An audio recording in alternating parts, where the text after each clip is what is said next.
नमस्कार, आदाब, सत श्री अकाल, राम राम, खमागणी दोस्तों। मैं रजनी स्वागत करती हूँ आपका हमारे चैनल द सक्सेस में। तो दोस्तों, हमने इकाई फर्स्ट 11th क्लास की पढ़ ली है। एक्चुअली इकाई फर्स्ट में एक ही लेसन था जो हमने पढ़ लिया है। अब इकाई सेकंड जो है पृथ्वी, जिसका नाम है पृथ्वी, और इसमें हम पढ़ेंगे पृथ्वी की उत्पत्ति और विकास। इसमें ये चैप्टर है 1 2 3 4 5 4 है।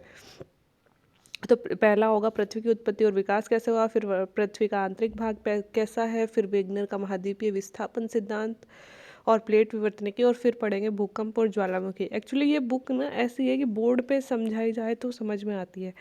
अब यार जहाँ मैं हूँ वहाँ बोर्ड का जुगाड़ तो कर लूँ, बट यार कभी भी लाइट चली जाती है तो मुझे समझ में नहीं आ रहा मैं इसमें समझाऊंगी कैसे। लेकिन अगर फिर भी बीच में जैसे जलवायु वाले और वो हार्ड चैप्टर आएंगे, जलवायु, वायुदाब, चक्रवात एंड ऑल, उसके लिए हम बोर्ड का ही यूज़ करेंगे, चाहे मुझे कैसे भी शूट करना पड़े। मोबाइल सामने लगा दूंगी और माइक ले लूँगी, और फिर बोर्ड्स पे पढ़ाने ही पड़ेंगे वो, क्योंकि ऐसे नहीं समझ में आएंगे स्क्रीन पे, है ना। जब तक सिंपल चैप्टर्स चल रहे हैं जब तक तो हम पढ़ते हैं। तो हमारे आज के चैप्टर का नाम है पृथ्वी की उत्पत्ति और विकास। ठीक है, तो शुरू करते हैं। क्या आपको यह कविता याद है जो आपने नर्सरी की कक्षा में पढ़ी थी, ट्विंकल ट्विंकल लिटिल स्टार। बचपन से ही तारों भरी रातों ने हमेशा हमें आकर्षित किया है और आपने भी इन तारों के बारे में सोचा होगा। असंख्य प्रश्न आपके दिमाग में आए होंगे, कुछ एक इस प्रकार के प्रश्न कि आकाश में कितने तारे हैं, ये तारे आखिर कैसे बने होंगे, कोई तारा अपने अंत तक कैसे पहुंच सकता है। इन प्रश्नों के अतिरिक्त कई और प्रश्न दिमाग में आए होंगे। इस अध्याय में आप जानेंगे कि ये टिमटिमाते छोटे तारे कैसे बने, और साथ ही पृथ्वी की उत्पत्ति और विकास कैसे हुआ, ये सब हम इसमें पढ़ेंगे, है ना। तो इसमें समझाने लायक कुछ है नहीं, आगे चलते हैं। आरंभिक सिद्धांत, पृथ्वी की उत्पत्ति कैसे हुई, इसके लिए बहुत सारे भूगोलविदों ने ना अलग अलग तरह के सिद्धांत दिए हैं। तो हम भी कुछ सिद्धांतों के बारे में पढ़ेंगे। पहला सिद्धांत जो हम पृथ्वी की उत्पत्ति के बारे में सबसे पहले बेसिक नॉलेज और फिर कुछ एक सिद्धांत हम लोग पढ़ेंगे। तो सबसे पहले हमने पृथ्वी की उत्पत्ति के संबंध में इमैनुअल कांट ने अपनी परिकल्पना दी 1796 में। एक्चुअली मैंने कितना सारा पढ़ा दिया, स्टॉप कर दिया था मैंने, मुझे याद ही नहीं रहा, मैंने स्टॉप कर दिया और वो चलता रहा, मुझे याद भी नहीं मैंने छोड़ा कहाँ था। पर कोई नहीं, हम शुरू से शुरू करते। 1796 में जो हमारे विद्वान थे, सबसे पहले इमैनुअल कांट, उन्होंने अपनी एक परिकल्पना दी और लाप्लास ने आगे चल के इसमें संशोधन किया। इनकी परिकल्पना का नाम था निहारिका परिकल्पना। एक्चुअली क्वेश्चन हमसे इस तरह से पूछे जाते हैं, 1 2 3 4, इधर 4 विद्वानों के नाम दे देंगे और इधर 4 परिकल्पनाएं दे देंगे, और इनको मिलवाते हैं कि कौन सी परिकल्पना किसने दी। इनके डीप में हमें जाना ही नहीं है, क्योंकि इसके डीप में इतना कुछ है भी नहीं, वैसे भी एक एक लाइन देंगे इनके बारे में, तो डीप में जाना नहीं है। बस हमें ये पता होना चाहिए कौन सी परिकल्पना किसने दी। तो 1796 में सबसे पहले इमैनुअल कांट ने एक परिकल्पना दी, जिसी का क्या समर्थन या संशोधन जिसमें आगे चल के लाप्लास ने किया। इस परिकल्पना का नाम है निहारिका परिकल्पना। और इस परिकल्पना में इन्होंने कहा कि पदार्थों का कुछ धीमी गति से घूमता हुआ बादल था, और वह बादल से ही क्या ग्रहों की उत्पत्ति हुई। इस परिकल्पना के अनुसार ग्रहों का निर्माण धीमी गति से घूमते हुए पदार्थों के बादल से हुआ, जो सूर्य की युवावस्था से संबंधित था। मतलब एक घूमता हुआ बादल था जो पदार्थों को बना हुआ था, इसी से ग्रहों का निर्माण हुआ, ये उन्होंने कहा। बस आपको ये याद रखना, कब दी, 1796 में। परिकल्पना का नाम निहारिका परिकल्पना दिया है किसने, दिया था इमैनुअल कांट ने, और इसी में लाप्लास ने संशोधन किया। तो दोनों की बोली जाती है, कांट और लाप्लास की निहारिका परिकल्पना। आगे चलकर जब 1900 ईस्वी आ गई, 1900 ईस्वी में चैम्बरलेन और मोल्टन ने एक परिकल्पना दी। इन्होंने कहा कि ब्रह्मांड में एक अन्य भ्रमणशील तारा सूर्य के पास से गुजरा, परिणाम स्वरूप तारे के गुरुत्वाकर्षण से सूर्य की सतह से सिगार नुमा आकार का कुछ पदार्थ निकलकर अलग हो गया, और यह तारा जब सूर्य से दूर चला गया तो सूर्य की सतह से बाहर निकला हुआ यह पदार्थ सूर्य के चारों तरफ घूमने लगा और धीरे धीरे संघनित होकर ग्रहों के रूप में परिवर्तित हो गया। पहले सर जेम्स जीन्स और बाद में हैरोल्ड जेफरी ने भी इस बात का समर्थन किया। तो चैम्बरलिन और मोल्टन ने क्या कहा, चैम्बरलिन और मोल्टन ने 1900 में अपनी परिकल्पना दी, और इन्होंने कहा कि सूर्य था और सूर्य के बगल से एक तारा गुजर रहा था। थोड़ा सूर्य के पास आया तो इसका गुरुत्वाकर्षण बल लगा तारे का, और सूर्य से सिगार नुमा एक पदार्थ अलग हो गया। फिर तारा तो अपनी जो दिशा थी उसमें चला गया और ये जो सिगारनुमा पदार्थ अलग हुआ था उससे धीरे धीरे 9 ग्रह बने और यही 9 ग्रह क्या हुए फिर हमारे पृथ्वी रूपी ग्रहों के रूप में, मतलब इनमें से एक पृथ्वी थी और इस तरह से हमारे ग्रहों की उत्पत्ति हुई। तो इन्होंने इनके सिद्धांत को बोलते हैं एक तारक सिद्धांत। चैम्बरलिन और मोल्टन ने जो सिद्धांत दिया उसे बोलते हैं एक तारक, क्योंकि इन्होंने एक ही तारे की बात करी है। आगे चलकर जेम्स जेन्स और जेफरी ने भी चैम्बरलिन मोल्टन के सिद्धांत का समर्थन किया। यद्यपि कुछ समय बाद के तर्क सूर्य के साथ एक और साथी तारे के होने की बात मानते हैं। इसे द्वैतारक सिद्धांत के नाम से जाने जाते हैं। जब कहा जाने लगा कि सूर्य था और सूर्य के साथ में आसपास 2 तारे थे, तो वो जो सिद्धांत आए उनको क्या कहा गया द्वैतारक सिद्धांत कहा गया। 1950 में रूस के ओटो श्मिड ने, जर्मनी के कार्ल वाइसजाकर ने निहारिका परिकल्पना में कुछ संशोधन किया। जो लाप्लास ने दी थी निहारिका परिकल्पना शुरू में 1796 में, उसमें 1950 में जर्मनी के रूस के ओटो श्मिड और जर्मनी के वाइसजाकर ने कुछ संशोधन किया जिसमें विवरण कुछ भिन्न था। उनके विचार से सूर्य एक सौर निहारिका से घिरा हुआ था जो मुख्यतः हाइड्रोजन, हीलियम और धूल कणों की बनी हुई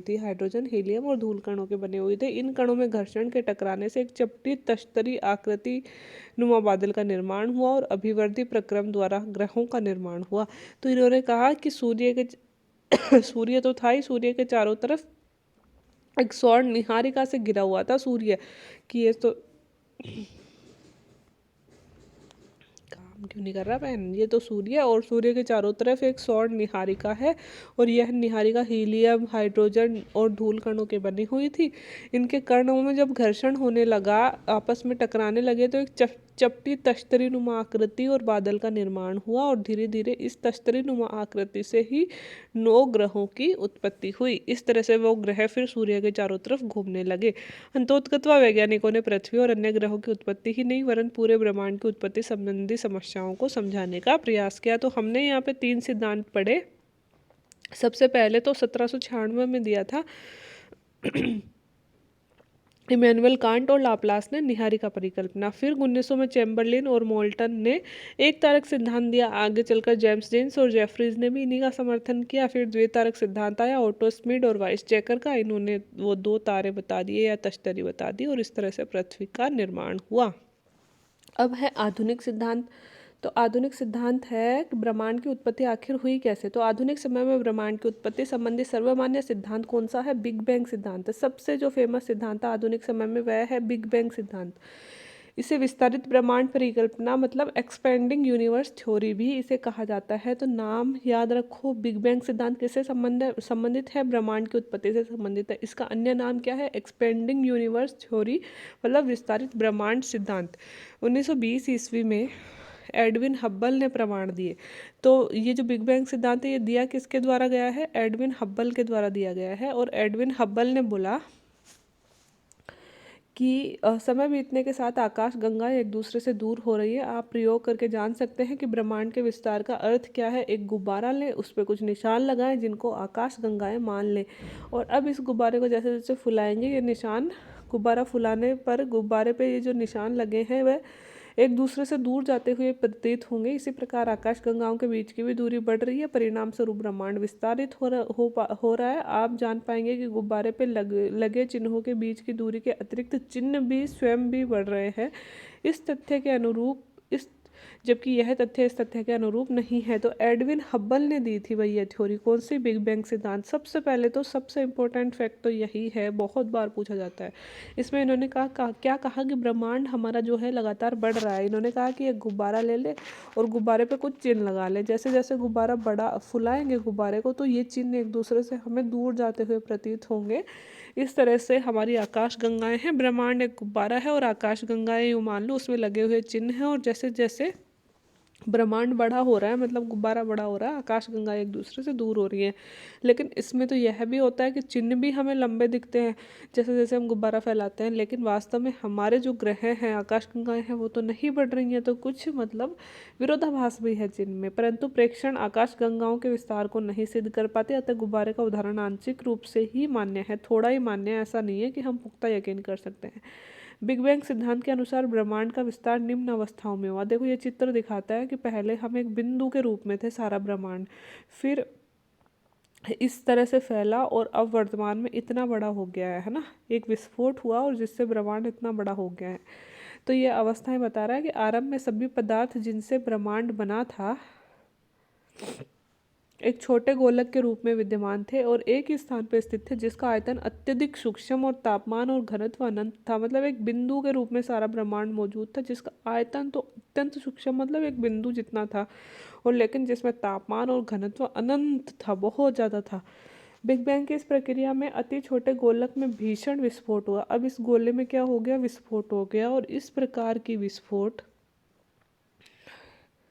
की प्रक्रिया से वृहद विस्तार हुआ। विस्फोट प्रक्रिया से बहुत ज़्यादा विस्तार हुआ और वैज्ञानिकों का यह विश्वास है कि बिग बैंग की यह घटना आज से 13.7 अरब वर्ष पूर्व हुई। यह जानकारी भी पूछी गई है एग्जाम्स में कि बिग बैंग का जो पहला विस्फोट था या विस्फोट था वो कब हुआ, 13.7 अरब वर्ष पूर्व हुआ। ब्रह्मांड का विस्तार आज भी जारी है, तब से मतलब एक बिंदु था, बिंदु फूट गया और उसका विस्तार हुआ और आज भी यह विस्तार जारी है। मतलब हमारा ब्रह्मांड लगातार बढ़ रहा है। विस्तार के कारण कुछ ऊर्जा पदार्थ में परिवर्तित हो गई और विस्फोट के बाद 1 सेकंड के अल्पांश के अंतर्गत वृहद विस्तार हुआ और इसके बाद विस्तार की गति धीमी पड़ गई और बिग बैंग होने के आरंभिक 3 मिनट के अंतर्गत ही पहले परमाणु का निर्माण हुआ। ये कह रहा है कि जैसे ही बिग बैंग सिद्धांत हुआ 1 सेकंड के भी अल्पांश में, मतलब 1 सेकंड से भी बहुत कम समय में बहुत तेज गति से विस्तार हुआ, लेकिन इसके बाद में विस्तार की गति थोड़ी धीमी पड़ गई। लेकिन अगले 3 मिनट में ही परमाणु, जो सबसे छोटा पदार्थ है, परम अणु, अणु से भी छोटा होता है परमाणु, उसका निर्माण हो गया। बिग बैंग से 3 लाख वर्ष के दौरान तापमान 4500 डिग्री केल्विन गिर गया और परमाणुीय पदार्थ का निर्माण हुआ और ब्रह्मांड पारदर्शी हो गया। ये कह रहा है कि 3 लाख साल बिग बैंग सिद्धांत के होने के बाद में तापमान इतना कम हो गया, मतलब पहले बहुत ज़्यादा तापमान था लेकिन अब इतना कम हो गया तापमान, और परमाणुीय पदार्थ का निर्माण हो गया। ब्रह्मांड कैसा हो गया, पारदर्शी हो गया। ब्रह्मांड के विस्तार का अर्थ होता है कि आकाश गंगाओं के बीच में दूरी में भी विस्तार होना। हॉयल ने इस परिकल्पना को स्थिर अवस्था परिकल्पना के नाम से प्रस्तुत किया है। हॉयल और लिटिलटन की भी परिकल्पना आती है अपने ज्योग्राफी में, आपने अगर ज्योग्राफी पढ़ी है तो सुना होगा। इनकी परिकल्पना का नाम था स्थिर अवस्था परिकल्पना, स्टेडी स्टेट कंसेप्ट। इस संकल्पना के अनुसार ब्रह्मांड किसी भी समय में एक ही जैसा रहा है। यद्यपि ब्रह्मांड के विस्तार संबंधी अनेक प्रमाणों के मिलने पर वैज्ञानिक समुदाय अब ब्रह्मांड विस्तार सिद्धांत के ही पक्षधर हैं। तो होयल नामक विद्वान ने स्थिर अवस्था परिकल्पना दी थी। उन्होंने कहा कि नहीं ऐसा कुछ नहीं है भाई कि पहले ऐसा था अब ऐसा हो गया, ब्रह्मांड हमेशा से एक जैसा रहा है। लेकिन हमें बहुत सारे ऐसे प्रमाण मिले हैं जिनसे हमें पता चलता है कि हाँ भाई विस्तार हुआ है, और इस तरह के अनेक प्रमाणों की वजह से वर्तमान में हम विस्तारित परिकल्पना में ही यकीन करते हैं। तो ये थी हमारी बिग बैंग थ्योरी। हमें विस्तार में कोई नहीं पूछने वाला, बस आपको ये पता होना चाहिए किसने दी थी, कब दी थी और क्या बोला था। बस 2 लाइनों में पता होना चाहिए क्या बोला था। ठीक है।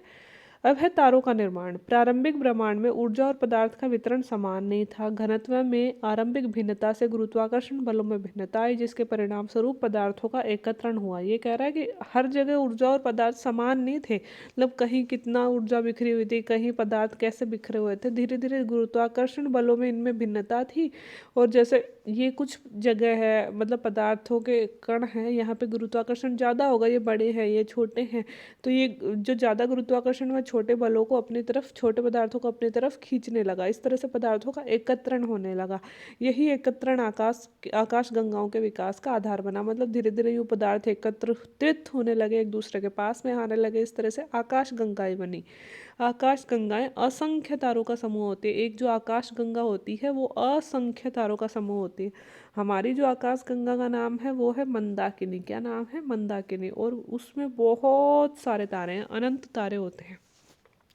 आकाश गंगाओं का इतना अधिक विस्तार होता है कि उनकी दूरी हजारों प्रकाश वर्षों में मापी जाती है। मतलब आकाश गंगा को मापने के लिए हम किलोमीटर में दूरी नहीं माप सकते, हमें अलग इकाई बना रखी है हमने, प्रकाश वर्ष। तो हजारों प्रकाश वर्षों जितनी लंबी आकाश गंगाएं होती है। एक अकेली आकाश गंगा का व्यास 80,000 से 1,50,000 प्रकाश वर्ष के बीच में हो सकता है। एक आकाशगंगा के निर्माण की शुरुआत हाइड्रोजन गैस के विशाल बादल के संचयन से होती है। मतलब एक हाइड्रोजन गैस का बना हुआ एक बादल होता है, जिसे हमने क्या कहा, निहारिका कहा। अब ये निहारिका छोटे छोटे पदार्थों को अपनी तरफ खींचती जाएगी, आकाशगंगा बढ़ती जाएगी। क्रमशः इस बढ़ती हुई निहारिका में गैस के झुंड विकसित हुए। ये झुंड बढ़ते बढ़ते घने गैसीय पिंड बने, जिनसे तारों का निर्माण होने लगा। और ऐसा माना जाता है कि तारों का निर्माण 5 से 6 अरब वर्ष पहले हुआ। यह भी एग्जाम में पूछा जाता है कि तारों के निर्माण की कब संभावनाएं बताई जाती है, तो 5 से 6 अरब वर्ष पहले क्या हुआ, तारों का निर्माण हुआ। दोस्तों एक फैक्ट है, हमारी आकाशगंगा का नाम है मंदाकिनी। कहा जाता है कि मतलब हमारे जो सोलर सिस्टम है, इसमें हमारी जैसे पता नहीं कितनी का आकाशगंगाएं हैं, और हमारी आकाशगंगा में हमारा जो मतलब ब्रह्मांड है, ब्रह्मांड मतलब हमारा जो सोलर सिस्टम है, जिसमें एक सूर्य है और एक सूर्य के 9 ग्रह हैं। हमें ये भी नहीं पता कि एक ही सूर्य है, क्या हो सकता है हमारे जैसे अनेक सूर्य हों, है ना, और अनेक ग्रह हों, अनेक सोलर सिस्टम यहाँ पे हों। तो मतलब एक आकाश गंगा में कई सारे सोलर सिस्टम ये माने जाते हैं। तो मतलब ब्रह्मांड जो है, यूनिवर्स, मतलब बहुत अनंत है, जिसकी पार पाना ही मुश्किल होता है। प्रकाश वर्ष आखिर होता क्या है? प्रकाश वर्ष समय का नहीं, नाम से इसे पता चले जैसे प्रकाश मापने की इकाई है, लेकिन प्रकाश वर्ष समय का नहीं वरन दूरी मापने की इकाई होती है। प्रकाश की गति होती है 3 लाख किलोमीटर प्रति सेकंड। मतलब 1 सेकंड में प्रकाश 3 लाख किलोमीटर गति कर लेता है, चल देता है। विचारणीय है कि 1 साल में प्रकाश जितनी दूरी तय करेगा वह 1 प्रकाश वर्ष होगा। 1 सेकंड में प्रकाश चलता है 3 लाख किलोमीटर, 1 साल में प्रकाश कितना जाएगा, वह 1 प्रकाश वर्ष गिना जाएगा। और सोचो कि आकाश गंगाएं हमसे कितने हजारों प्रकाश वर्ष बड़ी हैं, तो सोचो कितनी बड़ी होगी आकाश गंगा।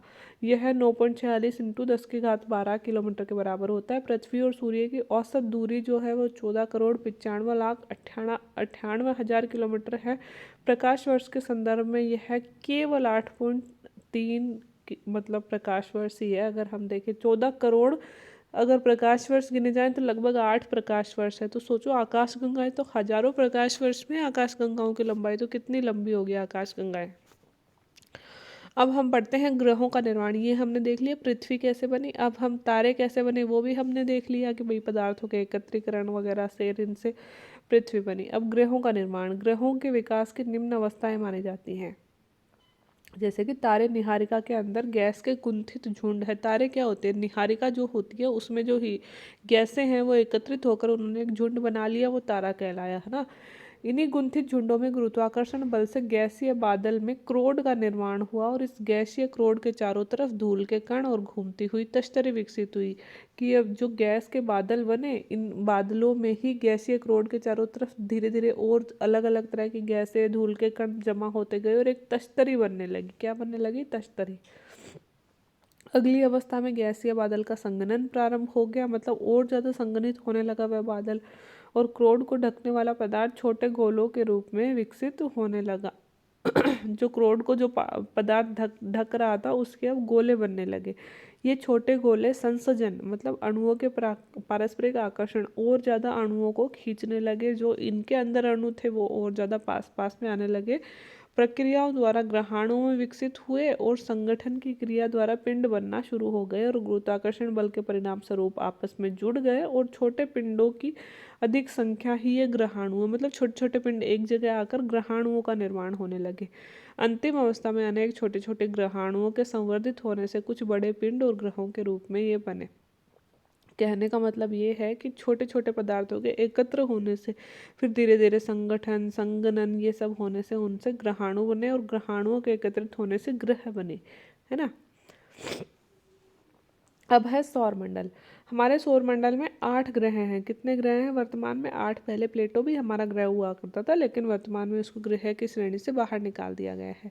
निहारिका को सौरमंडल का जनक माना जाता है। तो हमारी सौरमंडल का जनक कौन है? निहारिका।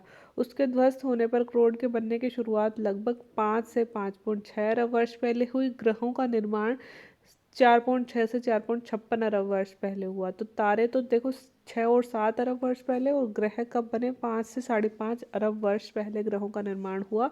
वह ग्रह 4.6 से 4.56 अरब पहले बने। हमारे सौरमंडल में सूर्य, मतलब सूर्य एक तारा है, इसके अलावा 8 ग्रह है और 63 उपग्रह है। कितना? एक तो सूर्य, 8 ग्रह, 63 उपग्रह और लाखों छोटे पिंड, जैसे कि क्षुद्र ग्रह, ग्रहों के छोटे टुकड़े जो होते हैं वो क्षुद्र ग्रह कहलाते हैं। धूमकेतु, एस्ट्रॉइड्स, कॉमेट्स, है ना, ये सब मात्रा में और वृहद मात्रा में धूलकण और गैस जो है हमारे सौरमंडल में विद्यमान है। तो हमारे सौरमंडल में एक तो सूर्य है, 8 ग्रह है, 63 उपग्रह है और बहुत सारे छोटे छोटे क्षुद्र ग्रह, धूमकेतु और धूलकण, गैस वगैरह ये हैं। 8 ग्रहों में जो हमारे ग्रह हैं जिनको हम भीतरी ग्रह कहते हैं, भीतरी ग्रह क्या कहेंगे, किसे कहेंगे? जो सूर्य के पास में, ये तो हमारा सूर्य है। बुध, शुक्र, पृथ्वी, मंगल, ये चारों जो ग्रह कहलाते हैं वो भीतरी ग्रह कहलाते हैं, क्योंकि यह क्षुद्र व ये सूर्य व क्षुद्र ग्रहों की पट्टी के बीच में स्थित है। मतलब यहाँ पे क्षुद्र ग्रहों की पट्टी पाई जाएगी और सूर्य और क्षुद्र ग्रहों की पट्टी के बीच में, मतलब सूर्य के पास भी है ये बुध, शुक्र, पृथ्वी और मंगल, है ना। तो ये तो हमारे भीतरी ग्रह हैं। और अन्य 4 ग्रह आउटर ग्रह कहलाते हैं, बृहस्पति, शनि, अरुण, वरुण। ये 4 ग्रह कौन से ग्रह कहलाते हैं? आउटर ग्रह कहलाते हैं। पहले 4 ग्रहों को पार्थिव ग्रह भी कहते हैं। बुध, शुक्र, पृथ्वी, मंगल को पार्थिव ग्रह भी कहा जाता है। और पार्थिव ग्रह क्यों कहते हैं? क्योंकि ये पृथ्वी जैसे है। इसका अर्थ यह है कि ये पृथ्वी के भांति ही शैलों और धातुओं के बने हुए हैं और अपेक्षाकृत अधिक घनत्व वाले, इनमें घनत्व ज़्यादा है वाले ग्रह हैं। और अन्य 4 ग्रह विशाल ग्रह या जोवियन ग्रह कहलाते हैं। कौन से? बृहस्पति, शनि, अरुण, वरुण, ये थोड़े बड़े ग्रह हैं। जोवियन ग्रह का अर्थ है बृहस्पति की तरह। तो हमारे वाले 4 कहलाते हैं पार्थिव ग्रह और ये कहलाते हैं जोवियन ग्रह, मतलब लाइक जुपिटर। ठीक है। इनमें से अधिकतर पार्थिव ग्रहों से विशाल हैं और हाइड्रोजन और हीलियम से बना सघन वायुमंडल यहाँ पे पाया जाता है। सभी ग्रहों का निर्माण 4.6 अरब वर्ष पहले एक ही समय में हुआ था।